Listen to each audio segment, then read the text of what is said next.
Good morning.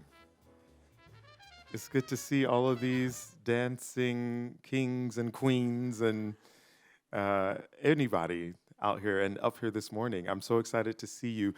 I was wondering if we could think about what is the sound you make when you sip a cool beverage on a hot day? What's that sound?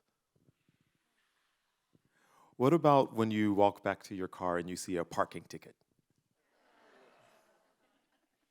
What is the sound you make when you just thought of a good idea?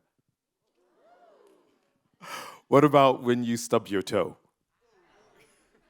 What about when you look over at your partner or your boss and they look mad? And what about, what about when you solve the puzzle? Yeah, so I think a lot about the voice, and it's one of the things that I am most fascinated with. And these kind of paraverbal responses, I think, are so fascinating. It shows us just how intricately our nervous system and our emotions are linked when we have that vocal response that doesn't really take a lot of thought, that is just kind of immediate. Now, I also have another ask because we are bringing out one of the world's most famous opera singers, and I couldn't let her come out here with you all being unwarmed up. So, so I teach public speaking for professionals at the Carey Business School, and I co-teach executive presence. My colleague Alexa is out there. And we have a book coming out, The Presence Principle, at the end of this year with Routledge. And one of the things we talk about it is just how important your voice is as a part of the process of presenting yourself. So whether that is your inner voice or your outer voice, my philosophy is they both need technique. They both need some type of way to improve because, as my mom always said, good, better, best, I will never let it rest until my good is better and my better is best. So can we warm up our voices just a little bit? When I'm working with clients that want to improve their voice, I always try to harness primal sound. You don't need an hour-long voice lesson. You don't need to work on Italian art songs or arias in order to improve your voice because we have those skills innately. What is the very first sound you made when you arrived on this planet? That sounds very calm. Like you always knew. What is the very first sound you made when you arrived on this planet? Right. So that cry, that primal sound, is a wonderful example of how our voices work efficiently.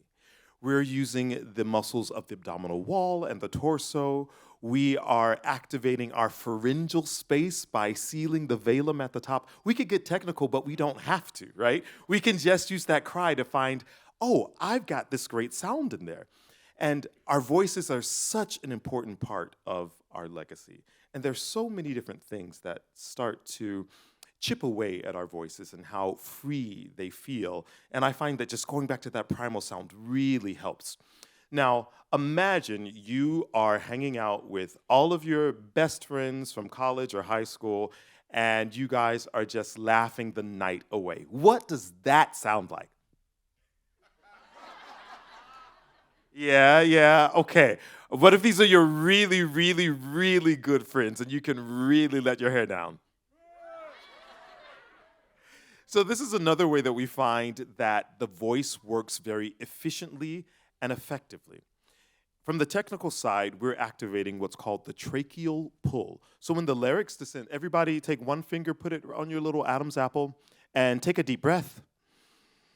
Do you feel how that trachea goes down just a little bit? That is a protective mechanism for the larynx. So you've never been laughing all night long and woke up with a tired voice due to the laughing. It might have been due to the other stuff because the voice naturally protects itself and the pharynx, the space that houses the resonance above the voice, it actually widens. So it allows you to create these efficient sounds that fill up hallways and fill up hotel rooms just by this natural occurrence. And it's also a good way to warm up the voice. Another way that I really like to get the breath involved is with something called a lip trill. So Some of us can do this, some of us can't. So I have three different options. One is the lip trill. Try that. And then some of us can do the tongue trill.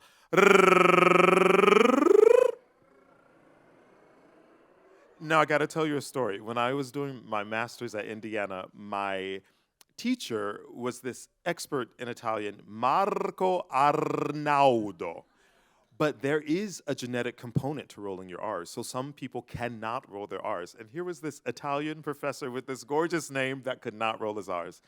I felt so sorry for him. And then if you put the two together, you can do a lip trill and a tongue trill. And this is going to be a really great way to activate the phrenic nerve, to get the vagal system engaged, and to calm the breath. Let's see if we can do one or the other or both at the same time. Take a deep breath.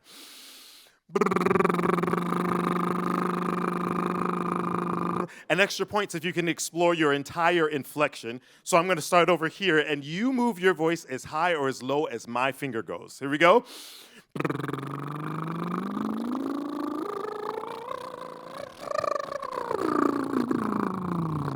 So you have all of that inflection that you can use, and that is a really great way to warm up the voice.